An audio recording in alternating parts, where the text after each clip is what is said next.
ఎక్కడ చూపించాలో అక్కడ చూపించాలి అంతే. కదా. అంతే. ఇప్పుడు నేను వర్క్లో కూడా ఒకసారి నేను సీరియస్ అవుతాను, లేదు మా డైరెక్టర్స్ మీద ఎవరన్నా నా వర్క్లో ఇన్వాల్వ్ అవుతాయి సరే తర్వాత ఆలోచిస్తాను, ఏమో వాళ్ళు కరెక్ట్ అయి ఉండొచ్చు, నేను తప్పు అవ్వచ్చు అని భావించి సరే అక్కడ దాన్ని తీసేస్తాను.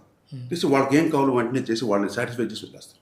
నేనే కరెక్ట్ అని నేను ఎప్పుడు బిహేవ్ చేయలేదు సార్. అయితే 83 అంటే ఒకసారి ఎందుకో పెద్ద ఆయన గురించి కూడా మాట్లాడాలనిపించింది. ఎవరు? 1983 నందమూరి తారక రామారావు గారు పార్టీ పెట్టి అద్భుతమైన విజయం సాధించిన మహానుభావం. మీరు కూడా 83లోనే మీ జీవితాన్ని కెరీర్ ని ప్రారంభించారు. ఆయనకి నాకు ఏదో కనెక్షన్ ఉంది, అదే డేట్ ఆఫ్ బర్త్ లో ఉంది కనెక్షన్.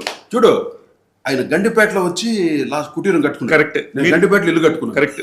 చూడు ఎలాగా అసలు నిజంగా ఎలా కోయిన్సిడెన్స్ నాకు అర్థం కాదు. ఏదో బ్లెస్సింగ్ ఏదో ఉండింది నాకు. ఆయన అంటే అంత చిన్నప్పటి నుండి ఆ కృష్ణుడి విగ్రహం చూసి ఒకసారి నేను మా ఫ్రెండ్ కృష్ణుడి night show evening show ticket దొరకలేదని ఎంత బుడంకాయలు మేము ఇద్దరం ఏదో డబ్బులు 6 రూపాయలు 10 రూపాయలు పెట్టిన ఇద్దరు వచ్చే థియేటర్కి. శ్రీకృష్ణ తులాభరణ సినిమా, అది తమిళ్లో డబ్బింగ్ ఏదో సంథింగ్, చెన్నైలో. ఆయన పోస్టర్ చూసి ఇంట్లో తిడతా ఏం చేయరా, మన కృష్ణుడు ఉన్నాడు రా, మరి కృష్ణుడు దండం పెట్టుకుని రామారావు గారు దండం పెట్టుకుని థియేటర్కి వెళ్ళామా. ఇంటర్వెల్స్ మొత్తం మా బ్రదర్స్ అందరూ వచ్చారు. ఇంటర్వెల్లో మేము ఫ్రెండ్ లో కూర్చొని పాపని చూస్తే కోడి పిల్లలు పడతారు, ఇద్దరు పొచ్చకని పట్టే పట్టుకుని లాక్కుని బయటికి ఎక్కడికి వెళ్ళారు, అందరు కంగారు అనమాట. నైట్ ఎక్కడికి వెళ్ళిపోయారు పిల్లలు దాని చిన్నవాళ్ళం. నేను దేవరాజు కెమెరామెన్ దేవరాజు ఆయన తమ్ముడు కుమార్, మేము ఎదురు చైల్డ్హుడ్ ఫ్రెండ్స్. ఇలాగెళ్ళి రామారావు గారి ఫోటో చూసి కృష్ణుడు చూసి, కృష్ణ నువ్వే కాపాడు కృష్ణ నువ్వు, ఇలాగంతా ఉండదు కిడ్నీగా. బట్ ఆయన పెద్ద ఆయనంటే పెదరాయుడు ప్లాటినం డిస్క్ ఫంక్షన్కి ఆయన వచ్చి నన్ను బ్లెస్ చేసి ఆయన చేతులు ఆయన పాదాలు ముట్టుకునే భాగ్యం కలిగింది నాకు. పెదరాయుడు ప్లాటినం డిస్క్ ఫంక్షన్ అప్పుడు ఎంత చెప్పి అప్పుడు ఆయన బ్లెస్సింగ్ ఎలా ఇచ్చాడు సార్, మా కోటి గారు తండ్రికి మించిన తనయుడు అవ్వాలని వారిని మనస్ఫూర్తిగా దీవిస్తాను. ఎంత చక్కటి ఎంత గొప్పగా ఆయన దీవించాడు. నాకు ఇప్పటికీ అది ఆ వేవ్స్ అలాగ ఉంటుంది, రిమెంబరెన్స్. Great people. కానీ ఇప్పుడు సందర్భం లేకపోయినా బ్లెస్సింగ్స్ అనే టాపిక్ వచ్చింది కాబట్టి, నర్సరావుపేట అనగానే నా సొంత ఊరు సార్. మొన్న నర్సరావుపేట మన షో చేశానే. మీరు షో చేయటం కాదు, నేను మీకు ఒక సర్ప్రైజ్ చెప్తా. అక్కడ మంచి సూపర్ రిపోర్టర్ ఒక అతను ఫ్రెండ్ ఉన్నాడు నాకు, జిలానీ అని. ఆయన మీ షోకి వచ్చారు. ఒక దాదాపు 20-25 మంది ఉన్నారంట ఆ రోజు షోలో. జరుగుతుంది, మంచి పీక్ మూమెంట్, సూపర్ గా ఉంది, ఆర్కెస్ట్రా అని చెప్పి అందరూ ఎంజాయ్ చేస్తున్న టైంలో దూరంగా నమాజ్ వినపడింది. నమాజ్ వినపడగానే మీరు టక్మని మొత్తం ఆపేసి ఆర్కెస్ట్రా అంతా సైలెన్స్ గా ఉండి మీరు ఆ నమాజ్కి సంబంధించింది చదివి అందరూ బాగుండాలని చెప్పి మళ్ళీ మీ పాట స్టార్ట్ చేస్తే వాళ్ళందరూ కూడా మీ మీద విపరీతమైన రెస్పెక్ట్ సార్. ఆ ముస్లిం సోదరులు అందరూ కూడా, అంటే ఇది కనీస ధర్మం. ఇప్పుడు మనం హిందువులుగా అందరినీ గౌరవిస్తాం, ప్రతి కమ్యూనిటీని కానీ అన్నిటిని మనం గౌరవిస్తాం. రైట్. అలా నాకు ఎందుకు అనిపించిందంటే ఫుల్ పీక్లో ఉంది నా ప్రోగ్రామ్ కూడా. కరెక్ట్గా నాన్నగారిని చూపిస్తున్నారు. నాన్నగారు ఇప్పుడు వచ్చారు చూసా ఈటీవీలో వీల్ చైర్ ఎపిసోడ్ చూపిస్తున్నారు అందరికి. చూపిస్తే నాన్నగారు చెప్తే నేను ఎమోషన్ అయ్యాను. నాన్నగారు ఎప్పుడైతే స్క్రీన్లో కనపడారో అల్లా అని స్టార్ట్ చేశారు ఆయన నమాజ్. నేను తప్పుని I want to stop, next song చేయాలి నేను. అన్నీ ఆపేశాను complete musician silence, audience silence, only నమాజ్ అనిపిస్తుంది. Totally 20,000 people pin drop silence. నేను సైలెన్స్ చేశాను, అందరూ సైలెంట్ అయిపోయారు. అలాగే ప్రే చేసాం, నమాజ్ అయిపోయింది. అవగానే అప్పుడు నేను చెప్పాను షుబాన్ అల్లా, మాషా అల్లా, అల్హమ్దులిల్లా, లా ఇలాహ ఇల్లాహు ముహమ్మద్ రసూలుల్లాహ్. నేను ఇప్పటికీ చర్చికి వెళ్తాను, మాస్కి వెళ్తాను, అల్లాని ప్రార్థిస్తాను, జీసస్ని ప్రార్థిస్తాను, వెంకటేశ్వర స్వామి, బాబా అందరినీ ప్రార్థిస్తాను. నాకు అందరూ దేవుడు కావాలి, నాకు ఇష్టం, అది నా పర్సనల్. అది అందువల్ల అది ఆ టైంలో నాకు అలా చేయకపోతే చాలా తప్పు చేసి ఉండవుతుంది. వాళ్ళు నమాజ్ పాడుతుంటే నా పాటికి నేను పాటలు పాడుతుంటే ఎట్లా ఉంటుంది చెప్పు, ఇంత పెద్ద సౌండ్ ఉన్నది, పైగా చాలా హెవీ సౌండ్. వాళ్ళు నమాజ్ పాడుతున్నప్పుడు కనీసం రెస్పెక్ట్ ఇవ్వాలి కదా మనం. వాళ్ళు అంత అల్లాహకి వాళ్ళంత నిష్టగా ప్రతి టైమింగ్కి వాళ్ళు పాటిస్తారు. రోజుకి 5 సార్లు నమాజ్ చేస్తారు. అది లాస్ట్ది, అది లాస్ట్ 7:30 లాస్ట్ నమాజ్. అది ఎంత విలువ, ఎంత పవర్ఫుల్. ఆ టైంలో మన కనీస ధర్మం మనం న్యాయం చేయొచ్చు. అందువల్ల ముస్లిం సహోదరులకు అందరూ ఈ సందర్భంగా కూడా నాకు అందరూ వాళ్ళందరూ అంటే నాకు చాలా ఇష్టం. నేను అన్ని దర్గాకి వెళ్తాను. ఏది గరీబ్ నవాజ్ ఎక్కడ మన మన జైపూర్ పక్కన ఉంది అజ్మీర్. అజ్మీర్ దర్గా కూడా వెళ్ళాను. అందరూ వెళ్తుంటారు, అమితాబ్ బచ్చన్ గారు వెళ్తారు, క్రికెట్ ప్లేయర్ అయినా అందరూ వెళ్తుంటారు, సచిన్.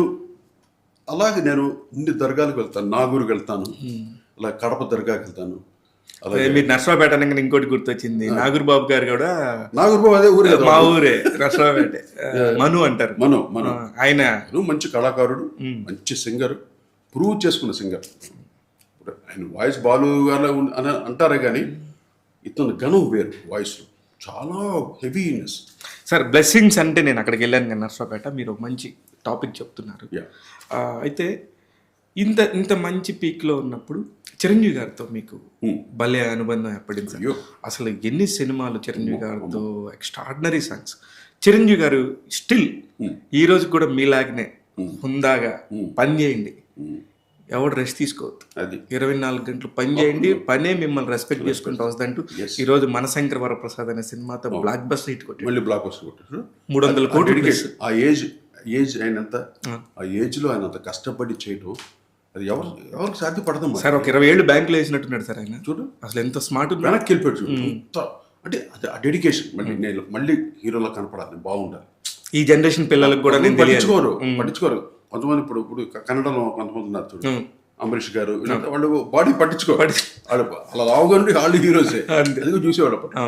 అని ఇప్పుడున్న ట్రెండ్కి అంత కష్టపడి బాడీకి ఎంత శ్రమ ఇచ్చి ఉంటాడో ఆ ఏజ్లో, అది కళాకారుడు అంటే అలాగుండాలి. ఇట్స్ ద రియల్ కళాకారు. ఆయన ఎప్పుడు చెప్తుంటే కళామ తల్లి ముద్దులు బిడ్డలు అనేసి, దట్స్ ఫ్యాక్ట్. అంత కళకి అంత వాల్యూ ఇచ్చిన వాళ్ళే పైకి వస్తారు. ధర్మగుణంగా ఉండాలి. ధర్మగుణం లేకపోతే మన పనికిరామే, దేనికి పనికిరాం. అన్నిట్లో ధర్మం ఉండాలి. కానీ చిరంజీవి గారు కూడా మీ గురించి మాట్లాడినప్పుడు అద్భుతంగా మాట్లాడతారు సార్. ఎన్ని అద్భుతమైన హిట్లు. నేను ఆయనకి ఒక తమ్ముడులాగా చాలా ఇష్టం నేనంటే చిరంజీవి గారు. ఆయన హక్ చేస్తాడు, ధృతరాష్ట్రుడు పడతాడు చూసావా, ఎముకలు ఇరిగిపోతాయి, అలా పడతాడు. నేను పడతాడు, అంత ఇష్టం నేనంటే చిరంజీవి గారికి. అంత మేము ఇంటిమెసీ. అంటే ఆయనంటే నాకు చాలా ఇష్టం, వేరే ఉద్దేశం కాదు. ఇలా నువ్వు చెప్పావే, కష్టపడతాడు, జెన్యూన్ ఒరిజినల్ ఆర్టిస్ట్, కళాకారుడు. ఆ కళకి నేను పడిపోయాను, దాసోహం. అందువల్ల ఆయన ఏవి చేస్తున్నా డాన్స్ చేస్తాడరా అని ఆయన కోసం పుట్టిన బీట్లే.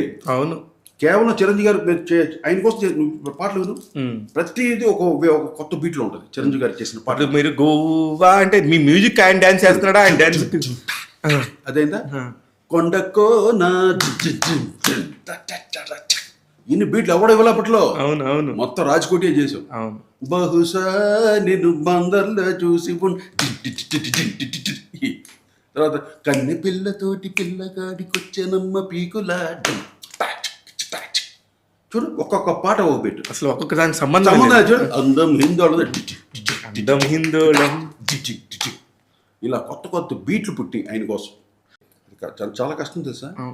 ఆ కొత్త మోడర్న్ ట్రెండ్ తెచ్చాడు. యూత్ కంతా ఒక చూడ ప్యాంట్స్ అన్ని డిఫరెంట్ గా వేసేవారు, జారిపోయి ప్యాంట్ మీద ప్యాంట్ వేసేవారు, ప్యాంట్లు అన్ని చేసి. మ్యూజిక్ కూడా ఒక వెరైటీ ట్రై చేశాడు రమణ గోగుల్. న్యూ ఫ్లేవర్ తెచ్చాడు. ఫ్లేవర్ రావడంతోనే కదా సార్ ఇప్పుడు ఆయనకు ఒక ట్రెండ్ సెట్ అయింది. అతను ఓన్ గా తెచ్చుకుంది.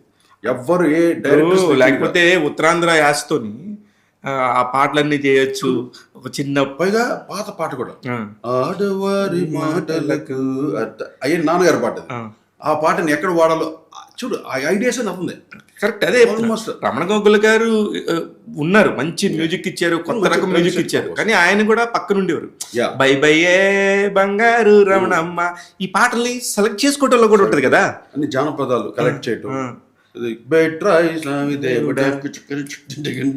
అది పవన్ కళ్యాణ్ గారు సృష్టించుకుంది సార్. అది మిగతా వాళ్ళు చేసినా కూడా మార్కెట్ అంతే. పవన్ కళ్యాణ్ స్టైల్ తెచ్చుకున్నా, అందుకనే అతను పవర్ స్టార్ అయ్యాడు.